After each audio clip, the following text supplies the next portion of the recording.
Welcome to this episode of Searching for the Question Live. My name is David Orban, and today's topic is very interesting. Quantum technologies and how they are progressing. Quantum computing, quantum encryption, quantum communication are all facets of the same ability that we have of not only understanding quantum mechanics from a theoretical point of view, but actually the engineering steps needed to take advantage of quantum phenomena in various ways. However, it is a frontier technology, so it is hard, and in a lot of ways, it is still in the future. And what we are here to ask ourselves today is how far in the future and when is the right time for talented people to dedicate themselves to this area, for investors to look at opportunities to accelerate the exploration of applicable products and services, and whatever may come up, also thanks to the questions and comments that you're welcome to send on the various channels, LinkedIn, Facebook, YouTube, X, where we are streaming live. So without further ado, I welcome my friend Amara Graps. Welcome, Amara, to Searching for the Question Live. Thank you. It's great to be here. So I was very happy when you accepted my invitation, because I know you are very busy and you apply yourself very intensively in studying this field, which is exciting but also complicated. Originally, however, you are not from the field of quantum mechanics, quantum theories, or quantum engineering. You are originally a planetary scientist. So how did you move from one field to the other, and how did you end up picking quantum as your as next area of activity? Yeah, very good question. So the pandemic pushed me. It pushed a lot of people around in their fields of endeavor. And in this period of time, my funding strategy that was fragile grew more fragile because time is needed to occupy the attention and help my daughter in her schooling. And I no longer had so much time to write grant proposals, which is how planetary scientists are funded. So health was the major issue during that time. The Foresight Institute, which I'm sure you know, was leading a series of salons during that first year. And I grew much closer to the Foresight Institute. And when it appeared necessary for me to pick up an alternate backup career so I could fund myself, I wasn't sure what it would be. One of the boards of director members of Foresight introduced me to a newsletter organization called Insight Quantum Technology, a fellow there. And I thought, I like to write. I like to write about technology. I wonder if I can write about this field. And I looked up the statistics. Oh, it's growing twice as fast as space. Okay, this is interesting. And so I wrote a few pieces that were really easy for me to write for that organization. And that's how it began. So, but in order to convey what this technology is, you need to understand it yourself. So what that initiated were the last 2.5 years of reading research articles at ARXIV and other sites. So my head is full of journal articles in these last 2 years. And I think that scientists have a lot of hidden qualities and superpowers, and that of being very patient and patiently wade through the jargon and the difficulty in communicating or understanding a new field, reading through scientific papers and their particular nature, which is often not the opposite, but far from the language that is used in more approachable platforms, is this kind of hidden superpower. And you leverage that. You took advantage of the way that you think, the way that you learned to work in science, and then was able to turn that into something that became an income generating opportunity for you. So I want to show the website that you mentioned, which is this inside the quantum technology news. Tell me a little bit about them. Is it a website that everyone can go and read everything, or is it a paid platform? How does that work? Oh, that it's a general news site, and then they also offer reports where those are for investing organizations, probably because they're not cheap.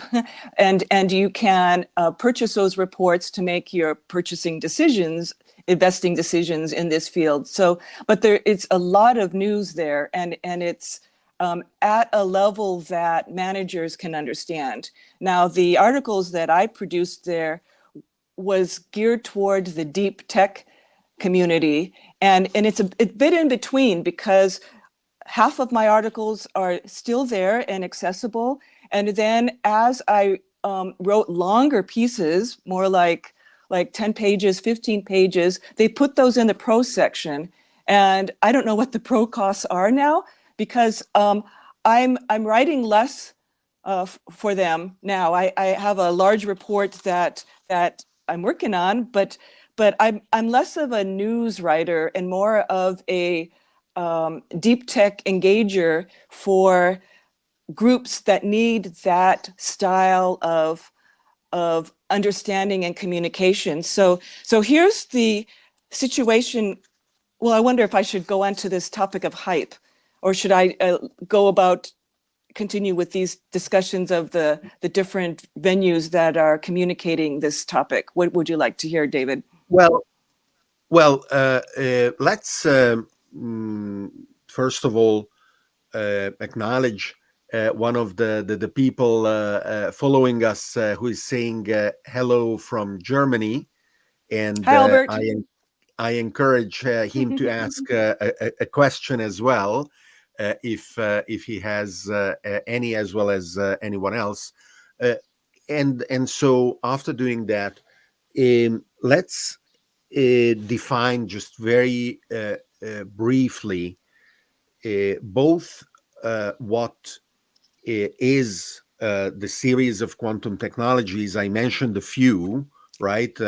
Computing, communication, encryption, and there may be others, quantum storage, for example. And what makes it hard to deliver the promise that they represent from a theoretical point of view, and produce on a massive scale products and services that leverage them. Right. So if you can represent a change of state that you can encode like a 1 or 0, that is the baseline of quantum technology. It's very simple in that sense, but there's different ways of presenting a 0 or 1 state. There's what's quite common, which is energy levels. You go from the 0th energy level in this energy state to the first energy level, and it's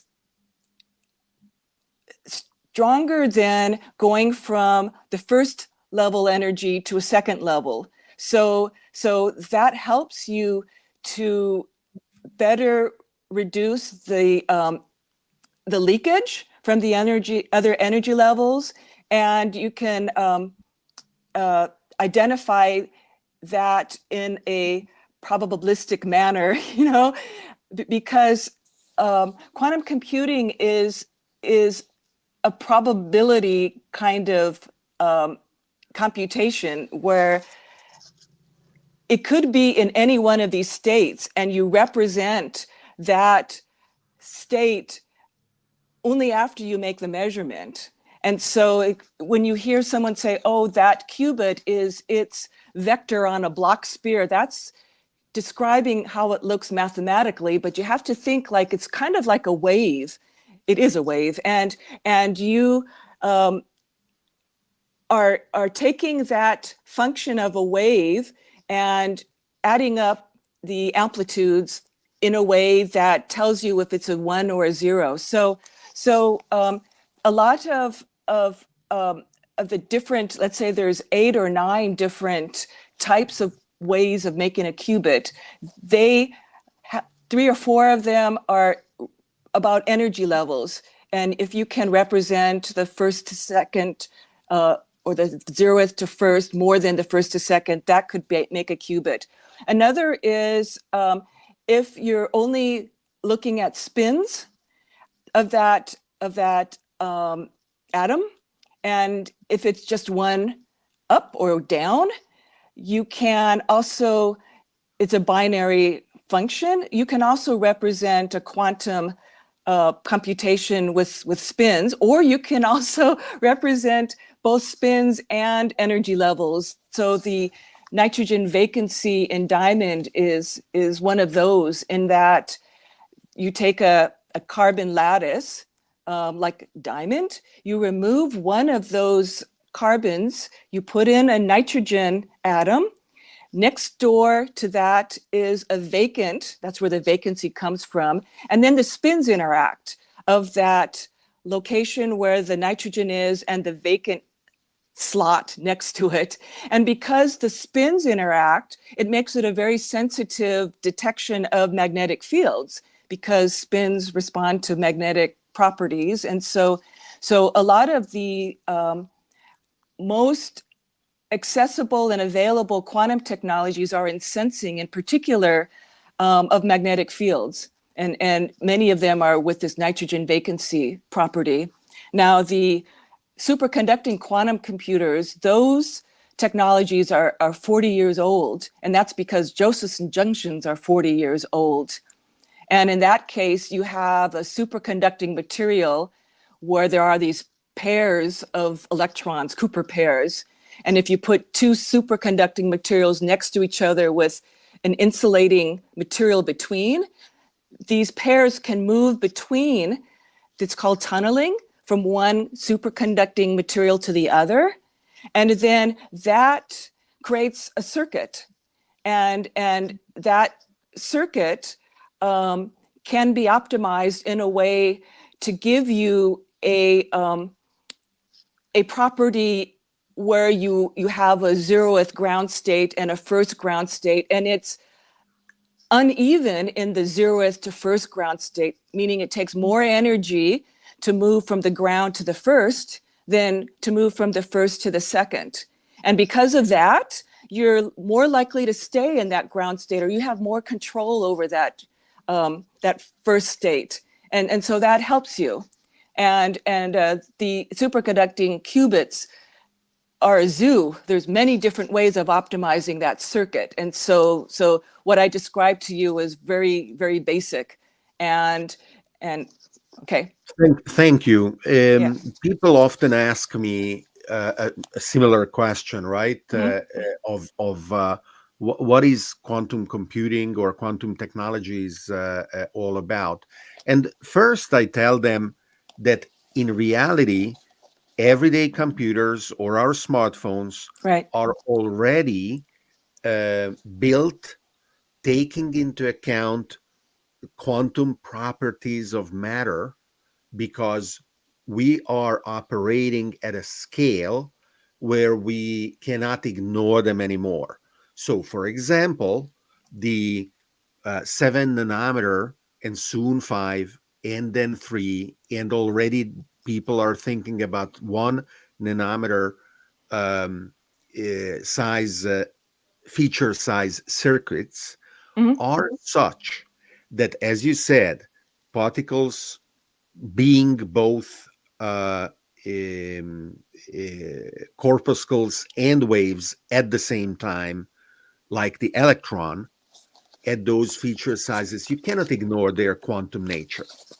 However, the classical circuits that have dominated forever Mhm. our computing infrastructure were designed to try and uh, bridle and lock down this quantum feature so that the circuit would behave classically as much as possible.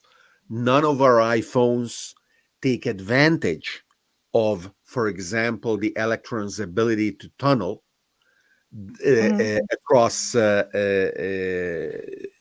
power circuits, uh, except that they are semiconductors, and that is itself based on tunneling. But uh, the big leap into quantum technologies and quantum computing is represented, in my opinion, by abandoning this expectation of being able to lock down the circuit and completely embracing the quantum nature of the components, taking Right. full advantage or trying to take full advantage of the phenomena that otherwise are disturbing, and they are bothering the engineering of our parts. They become something that we really cherish and we want to work with. That is in my answer the big leap, and it really requires a complete rethinking of hardware, software, engineering, and the whole ecosystem from the ground up. Mhm. We built generation after generation of classical computers, from relay based to vacuum tube based, to the first uh, electronic circuits that became integrated circuits. Now we are at a system on a chip level, and so on and so forth. So that took 40, 50, 60, 70 years, depending on when you start and where you start. How long do we still need? You said Josephson junctions are 40 years old, Right. but I don't have a superconducting quantum computer under my desk. So, whatever and whichever is the most promising approach,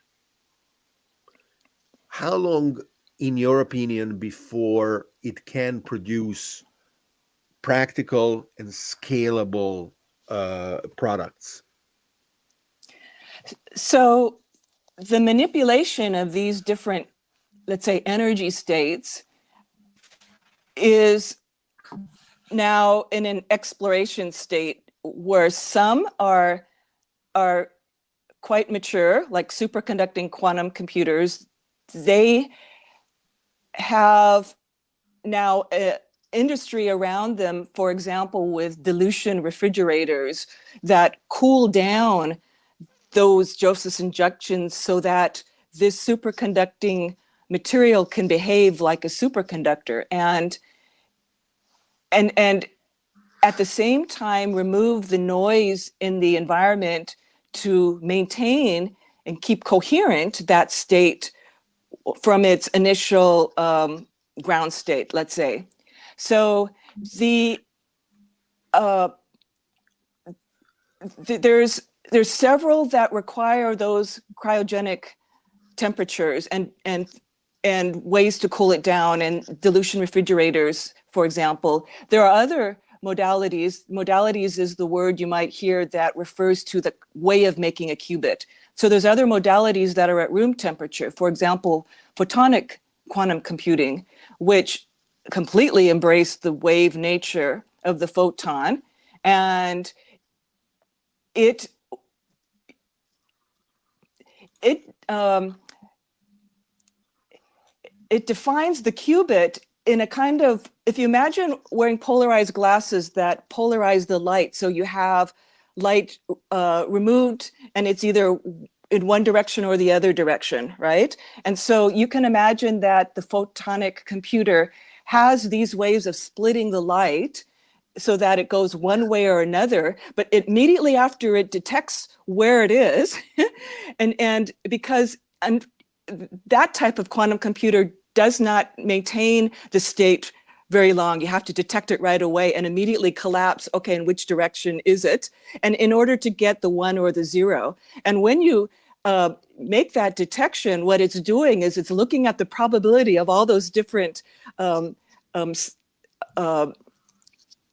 polarizations, let's say, and it's a cloud, it's a probability, and then collapsing that to get your 1 or the 0 qubit. So, and those don't need to have a cryogenic temperature. There's some parts of that circuit that are more noise-free if they're cooled, but it's moving away from needing to be required to run those kinds of quantum computers. So right now you have a competition between the different modalities, but I don't think it's as strong of a competition as viewers might think. And the competition is about how high of quality is the 1 or 0. It's called fidelity, because in classical computers, you can compute with them just because you know that it's always a 0 or always a 1. Qubits, you don't always know that that's the case. And in these different ways of making the qubit, the fidelity now is becoming more and more similar among all the different modalities. So it's 99 point something percent, now 99.93, 99.98, you know, which means there's now it's possible to begin to make a computation, but there is error associated, and it's not a completely error-free computation. But in these last year or two, they're all becoming more and more similar. And so you might say, okay, so the competition is which will be the highest fidelity modality. Well, at the same time, you have to include the algorithm that is run on these different modalities. And we all know with photonic computers, the way that they make their qubit, that they work on certain kinds of statistic problems better. They're more adapted to that. That's their algorithm. It's called Gaussian bosonic sampling, you know, and those kinds of computations are perfect for that kind of quantum computer.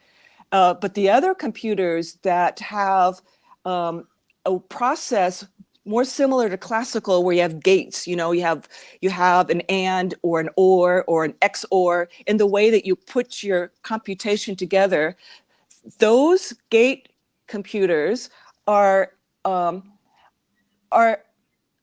bit in a race, but it may still turn out that the ion trap quantum computer is better for some kinds of problems. And the superconducting quantum computer could be better for some types of problems.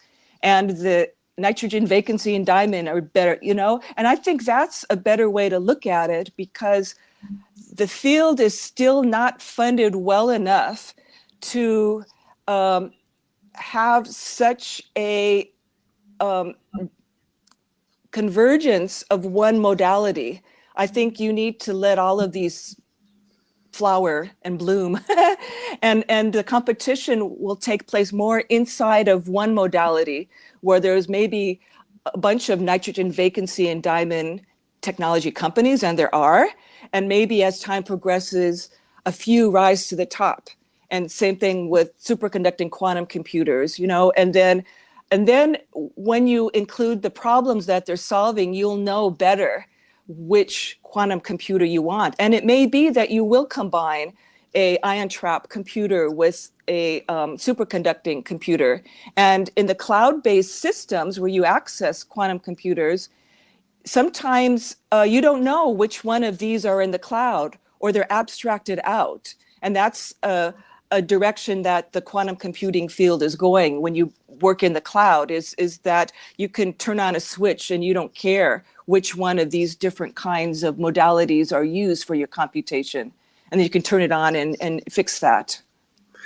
So very interesting, and I appreciate you highlighting that the stage of development is such that the various approaches are not touching each other yet. They are not directly competing, but they are looking at different use cases, and then multiple projects within a given approach could Mm-hmm. target those use cases, and that is where competition may lead to a certain level of consolidation before across the entire industry there is another level of possible consolidation. And this is Mm-hmm. what really what happened with personal computers as well, where there were a very large number of approaches and makers and architectures, and one used this microprocessor and operating system, and another used another one, and then the winner or the winners were able to Mm-hmm. really grab very large proportions of the entire market. Another feature of quantum technologies, and in particular of quantum storage and quantum computing, that many people don't fully grasp, is that with classical electronics, we have become accustomed to an exponential rate of progress. Moore's law, uh, which is not a natural law, it's just an engineering challenge, Right. really, has been kept on track by the combined effort of tens of thousands of people all over the world competing with each other. And then when a breakthrough would arrive, cross-licensing the solution in order to make sure that the whole industry could progress for 50 years, more or less, just to Mm-hmm. make a simple number, doubling the power of our computers and smartphones every couple of years. And Mm-hmm. this defined the past exponential progress that really profoundly changed the world. However, with quantum computers, we may, once we can build them at scale, find at least a double exponential, if not even a further super exponential trend. And I call those that have this feature jolting technologies, to draw an analogy from further derivatives, in this case of acceleration, which is the jolt. And this nature of quantum computing is that on one hand, we may um, increase the number of qubits and our ability to increase the number of qubits, and Mm-hmm. that is the first exponential, the one that we are already doing with the number of of transistors in our integrated circuits that are growing exponentially. But the additional exponential is that in a quantum circuit, adding a single qubit or whatever number is needed in order to take into account error correction as well, and the fidelity of the qubits too, whatever that number is, whether it is 1 or 1,000, it doesn't matter. Mm-hmm. Adding that exponentially increases the capacity of that particular circuit to compute, right? So, Right. so there are multiple exponentials packed onto each other, and this is what promises to achieve what is called quantum supremacy, the completely hopeless uh, aim of classical computers to ever catch up Mm-hmm. with the power of quantum computers and their ability to address problem sets that are out of reach forever of classical computers. Now, a few years ago, just maybe a couple of years ago, I didn't look it up, Google claimed and IBM poo-pooed the achievement, quantum supremacy, by saying whatever calculation we made with our quantum circuits, classical computers would have needed 10 million years to complete. And IBM countered, well, actually, if we carefully designed the classical computer, it is not 10 million years. It's maybe 1,000 years or 100 years. I don't remember. Are these claims and counterclaims fruitful for the industry, or they are hindering what the people concretely working on with their sleeves rolled up, trying to do to improve the performance, and are they attracting investors, or the contrary, investors are frightened by the confusion that these claims and counterclaims provoke?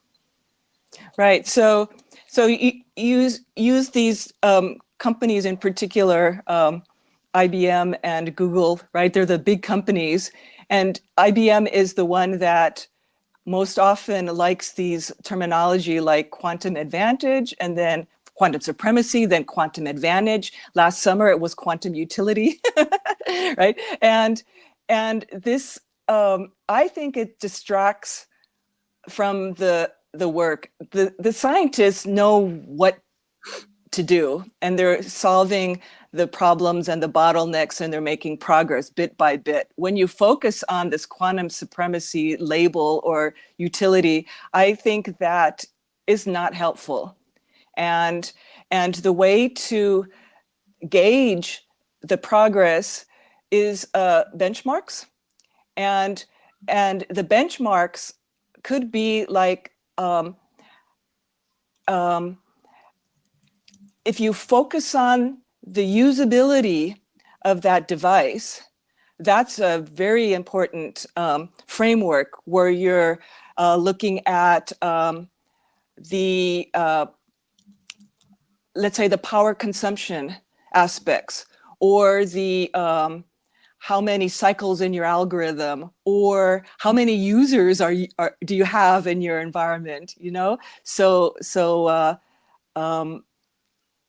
This usability kind of framework, I think, is more helpful, because then if you build your ecosystem of people, and you are learning which algorithms are useful, which are not, which modalities are useful, which are not, for that problem that you're solving, and you're always thinking about the problem that you're solving, then the progress is crystal clear. And in my opinion, you look at the fidelity, and the fidelity of entangling 2 qubits, a 2-qubit gate, for example, and you track that 2-qubit gate fidelity over time. It's always increasing, and you track how many qubits do you need to run an optimization problem to solve the low energy state of the lithium molecule, you know, because then you're getting into problems that the pharmaceutical industry are really interested in, or the financial industry, where you have a portfolio with different components, and how do you optimize that portfolio? These are optimization problems. And the optimization component of quantum computing is at least 25% of the use cases. And this is helpful, because that's a very lucrative area. This drives, you know, how you route your taxis through a town to get your rider to their destination, or your public bus system to properly, you know, bypass a traffic jam. And there are so many kinds of optimization problems that have money associated, that quantum computers can help already. And today, the way that those optimizations are frequently run is with a combination of classical and quantum. And so in the world of today, where we don't have exactly ones and zeros, we have to correct those to get your ones and zeros. the combination with classical computers is helpful, and we'll be in this hybrid. It's called NISQ era, the near quantum environment. We'll be in the NISQ era for probably 3 or 4 more years. And once you correct that qubit, so it's much more precise, then you have closer to a universal computer that can run a wider range of problems. But so that's the state of progress of this field. And I got a little bit distracted. Did I cover some of this exponential progress a bit? Don't worry. You are doing Okay. fine. So there are fields that are intrinsically hard and require both theoretical and engineering advances, where the theoretical advances depend on smart people getting the funding so that they can dedicate their time to make sure they can crack the problems. And the engineering needs not only money but also time to carry out the experiments. An example of a field like this is fusion energy, where for a long time we were 10 years in the future in being able to do something.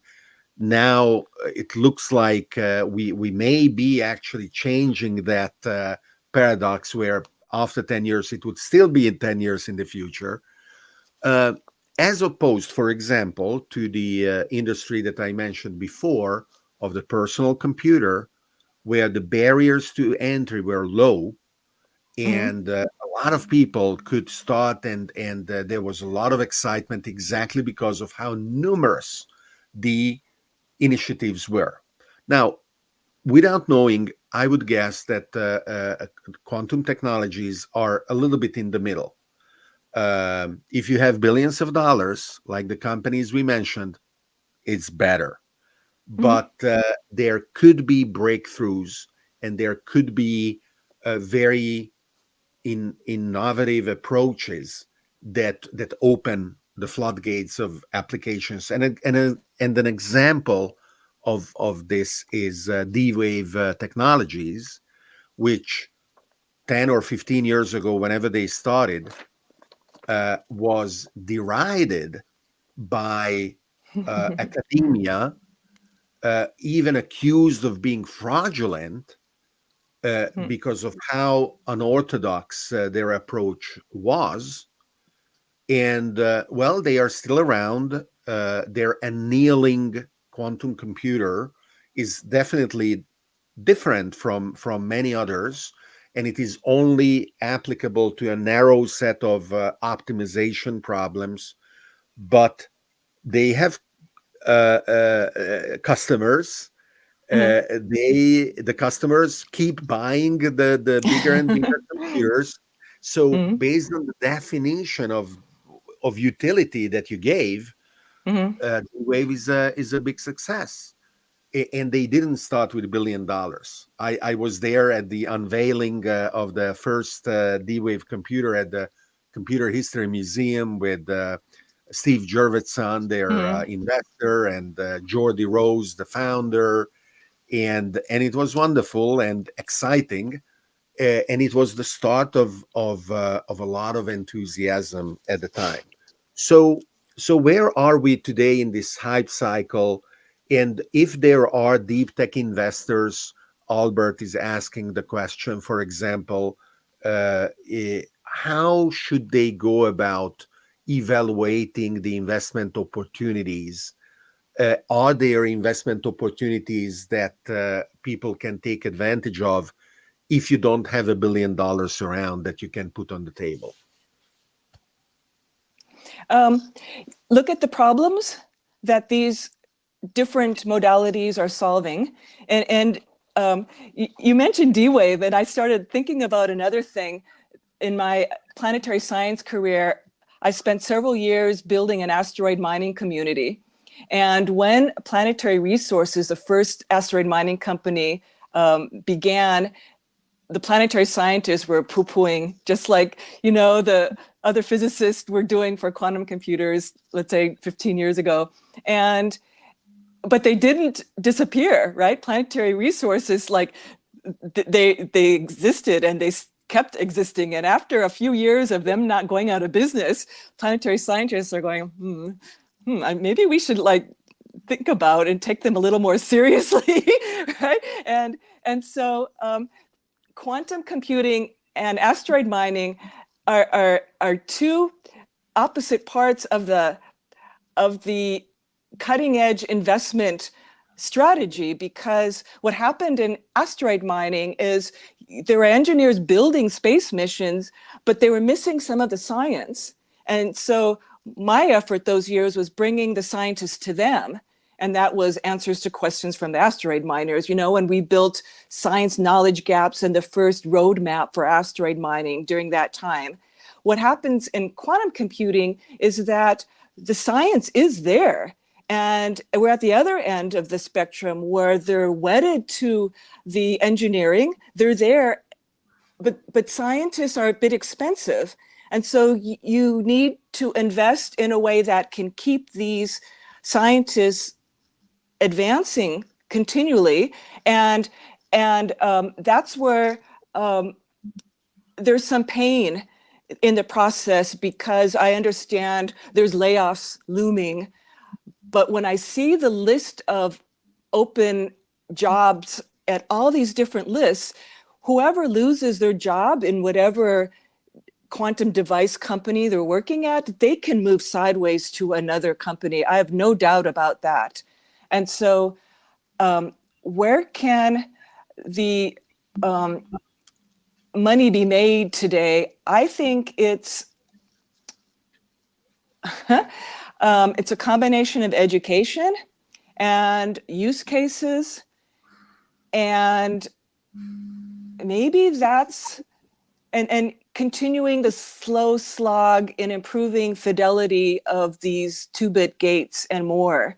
You know, that's always in the background, and error correcting. All those things are, it's definitely proceeding, but the education is where we could help grow the community.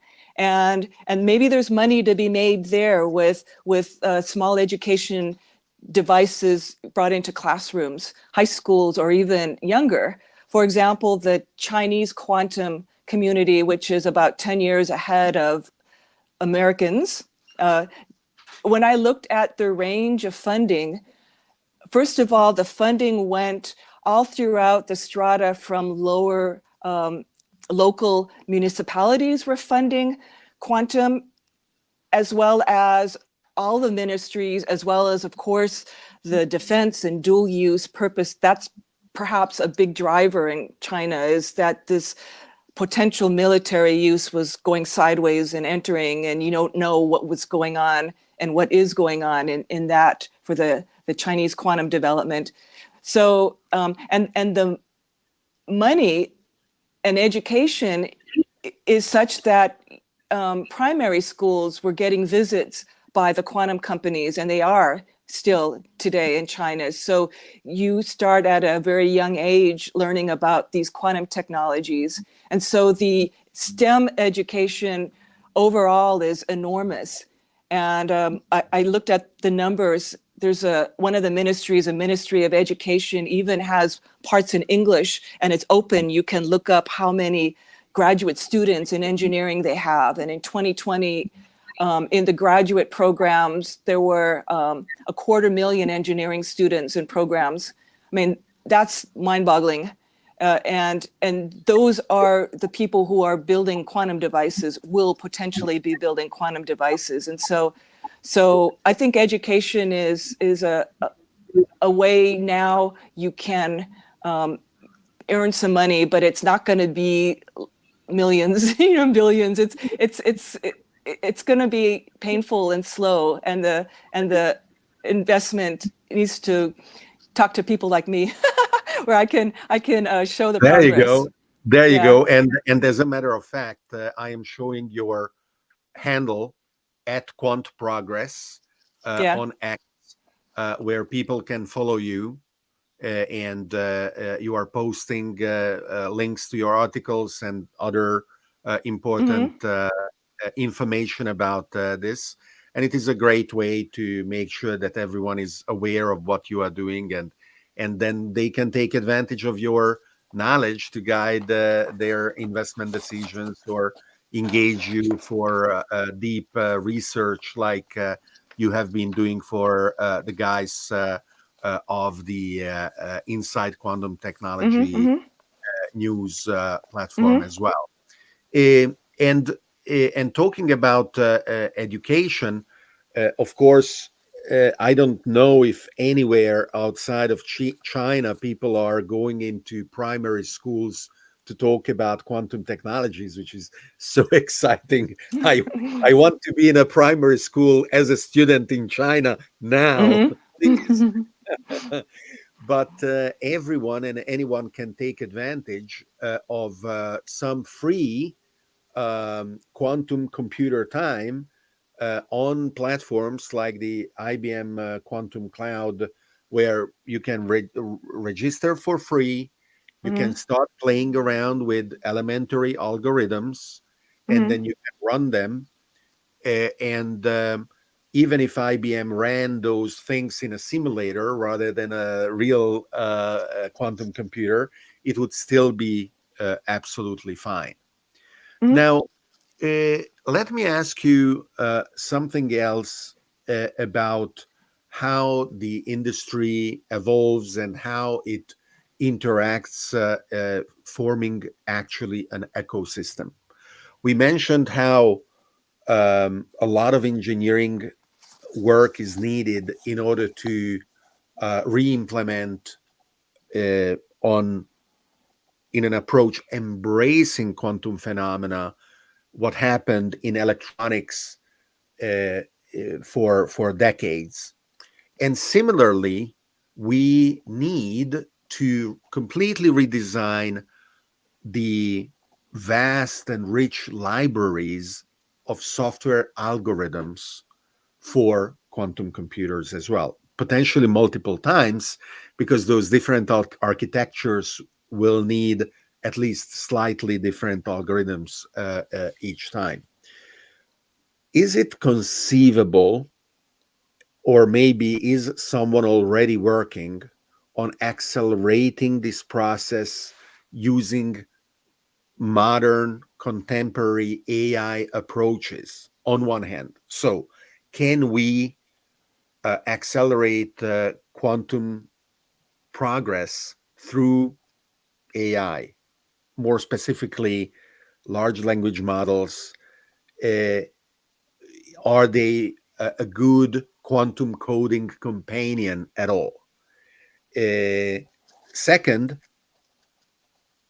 could it also be that quantum computers would become a good or maybe even better platform for running particular AI algorithms where the gazillion calculations that these models needs to carry out, especially in training time, could be enormously compressed by the super exponential nature of the quantum computing platforms.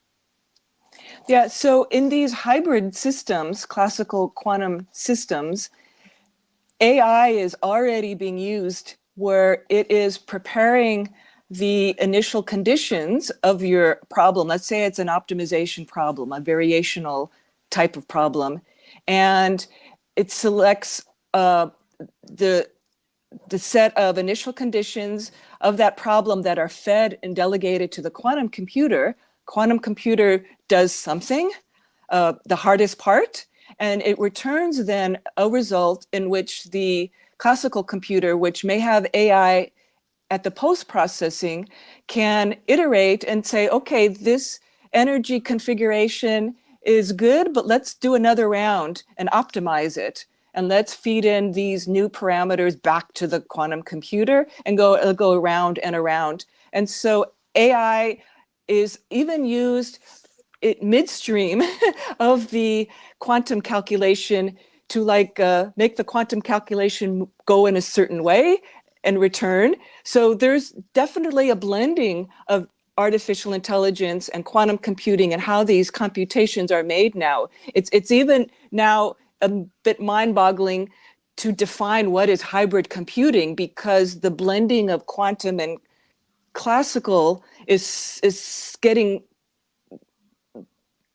blurred. It's smoother and smoother. It's a little bit hard. You have to go into that schematic of that computation. Okay, which is the classical, which is the quantum? Oh, and where is the random number part?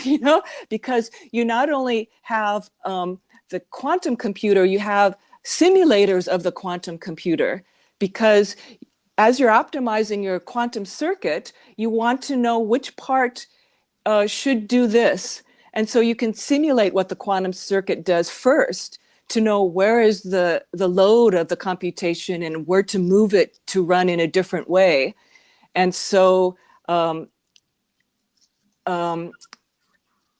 this blending of the two types of computing is really interesting. And I think this is where you can have education helping you as well. Now, the cloud services, you mentioned IBM, but there's Amazon and there's others around. And NVIDIA definitely has their hands in these cloud services because they're accelerating. I mean, they're, GPU accelerators. So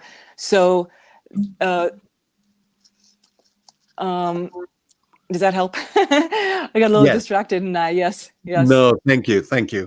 And as I was speaking, I actually realized that we have a perfect example of AI being applied to a quantum challenge, right? Because the protein folding conundrum that with classical approaches we have been very slowly cutting little pieces off using X-ray crystallography. Then we were trying to understand how is this structure actually in 3D, very, very painfully and with very low speed of progress. Well, DeepMind, the division of Google, AI native organization, has been able to train an advanced AI system they call AlphaFold to then really blow everyone away, because they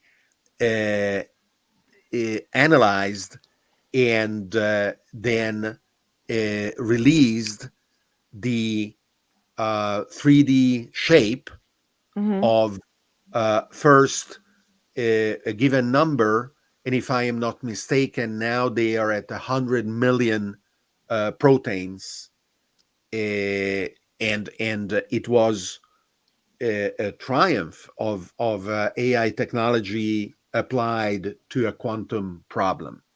And just to be explicit, the reason why this is a quantum problem is because the relationships, the repulsion and attraction of these molecules is based on quantum mechanical forces, and the classical analysis cannot understand and approximate the shape, the resulting 3D shape that these molecules take at the end.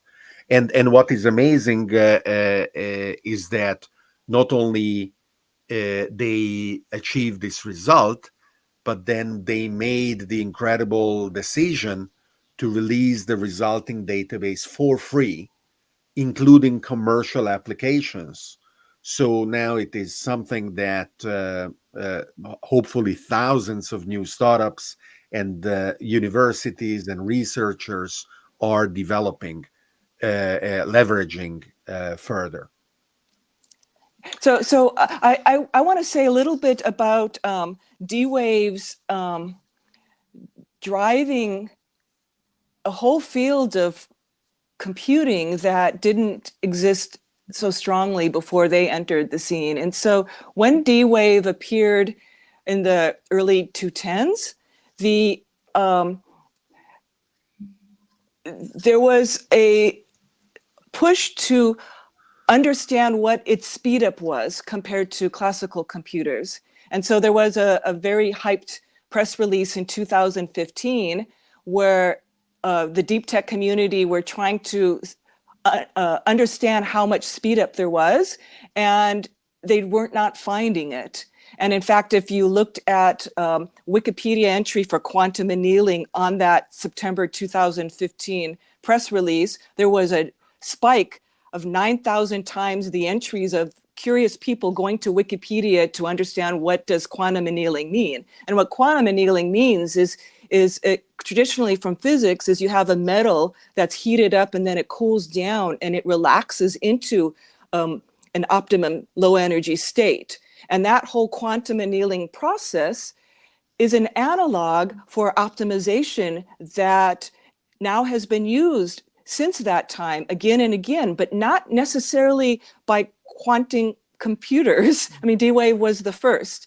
It is that as the community of deep tech people were trying to find the speed up, they discovered that this analog of relaxing from a higher state into an annealed state could be simulated. And so they put it in chips and in classical computers. And there's a whole field in Japan, they're the specialists with Toshiba and NTT, and there's like 4 or 5 different probabilistic computing companies that have encoded that annealing process in a classical chip.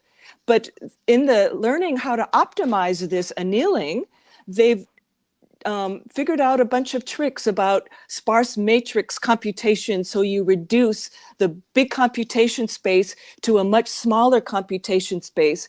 Well, that can inform the quantum computer people, because you discover, oh, you don't need so many qubits. You can do the same computation with fewer qubits. And so the probabilistic field is enormous, and it's circled back to inform the quantum computing field. And I tend to think that the quantum computing is a subset of probabilistic computing, but that depends if you're a physicist or a mathematician, because you sometimes think one is a subset of the other. But I love this full circle informing where one field was trying to understand the speed up. They developed and created this whole new field. And now the algorithmic improvements and hardware improvements is circling back and informing quantum computing. So I love this interchange. Wonderful, wonderful. Thank you. Albert, who asked the question before, is suggesting we take a look at terraquantum.swiss. I don't know if you know them. Terra Quantum claims to have raised over $100 million in cumulative funding, and they have a quantum as a service platform and other things. So Albert, thank you for that, and we will certainly take a look, and Amara will take a look. So you spoke about education, and certainly your successful pivot as an entrepreneur and someone who opens their own path into quantum computing demonstrates, not only in schools, not only in China, but elsewhere, efforts like yours are valuable and necessary. Being able to translate scientific publications that you diligently read into something that other people can understand, connecting the dots of an industry as complex and varied as that of quantum computing is really useful and valuable. So, what are your plans? What are your next steps as you strengthen the efforts and the investment that you have made? So, in the reading of these journal articles, I pull out keywords from that journal article that helps me to set a baseline of the progress in that subfield. So if you're a scientific author and you submit a journal article, the journal asks you to submit 2 or 3 keywords, right? Well, that's not enough in quantum technology because it's so multifaceted and interdisciplinary. And this field is changing and growing consistently. And if you're an investor, you want to know if this new technology that you're looking at, this company spun off from a university, say, which is common, is this innovative or is it kind of legacy, you know? And so I've been establishing a baseline of keywords for each of these subfields of quantum technology that I want to use in order to inform, the investors. Is that a good investment, or is it something that maybe isn't helpful now, but it's consistent, or it's legacy, or you need a bit of an informational process to help them understand, because these investors, some like to read the papers, many don't have time, and it's intense. And so they need a little bit of some metrics, some 1, 2, 3, 4, 5, that this is from innovative to legacy, where they can address whether that technology is useful to invest in or not. I think that's something that I'm in the process of developing, is some kind of metric using the baseline of keywords that I pulled out from these hundreds of papers that I've read in the last few years, and gaining more people who want to engage the deep tech community, because my style of writing is to inform more of the deep tech community who could be beta testers and allies. Now, the managers have the purchasing power, and they're less often the technology specialists, but sometimes they are. In China, they often are, by the way. You have the researchers who then spin off a company, and then they're the CEOs. That happens a lot in China. Lawyers are not running the country over there. Yeah. Okay. So the deep tech community need to be convinced. And if you use a little bit more of the language that they're comfortable with, then they're convinced. Like when D-Wave were making their large claims, the deep tech community were not convinced. And that avenue of progress kind of suffered a bit, but in fact, it drove the probabilistic computing. So it's not necessarily a bad result. It just is what happened. So I want to continue to engage the deep tech community in different ways. And it might be helping businesses who are already leaders in their area create an ecosystem. For example, if you're a company that specializes in testing qubits, superconducting quantum qubits, and your business model is about testing that, and you focus on foundries that make the chips of those kind of superconducting quantum qubits, then you can make an ecosystem of quantum foundries, right? And help grow your deep tech community who are still learning and what they need, because some processes need optimization, and the superconducting quantum computing field needs more optimization because it's really intensive to lower the temperature and isolate that qubit and do the tests and determine if that's a good qubit or not. And then you have 50 different items you're testing from the different ways that quantum computer is made. And that testing device, this is Orange Quantum, is the company that they're a leader, in my opinion, of that kinds of testing. They're based in the Netherlands. And so I want to grow ecosystems like that. I want to grow an ecosystem to develop quantum drones, for example. I live in Latvia. There's hundreds of drone developers because it's really intense what we're preparing here. We know who our neighbor is and what our neighbor will do.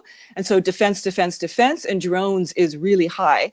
Well, if you can bootstrap off of the technology from drones and start adding the capability of quantum so that there's quantum key distribution at the nodes a little bit. So South Korea are the leaders in that. And they have already developed quantum drones of a limited capability, but they did it because of their North Korea aggressive neighbor, right? Mm-hmm. And so why don't we model in our East flank countries what the South Koreans did? I think that's really a fruitful avenue. So I'm looking a lot, how I might bootstrap the drone development in this part of the world and add a little bit of quantum there and tracking as best I can the people who are working on quantum drones. So I love ecosystems, I love growing this deep tech, Yeah. collaboration and education. Amara, I Mhm. know you have to go. Mhm. We could keep talking Talk. about so Yeah. many facets of Yeah. this very, very, very rich field, and I hope we will have the opportunity to do so. In the meantime, I invite everyone to follow your account on X, Quant Progress, Mhm. uh, and I'm sure you will be sharing a lot of valuable information, and as it should be, some of it for free and some of it on Mhm. a paid basis. Mhm. Thank you again for being here today. Yeah. You're welcome. Thank you, David. So thank you everyone for being here at Searching for the Question live today. We are always looking at how technologies are developing exponentially or joltingly, as it is the case for AI and quantum technologies as well, and meeting with people who are skilled and passionate in applying themselves to understand how the world is and how the world is being transformed by the application of technology, which I believe is not a zero sum game, it's a positive sum game. And it is going to keep improving people's lives. Thank you.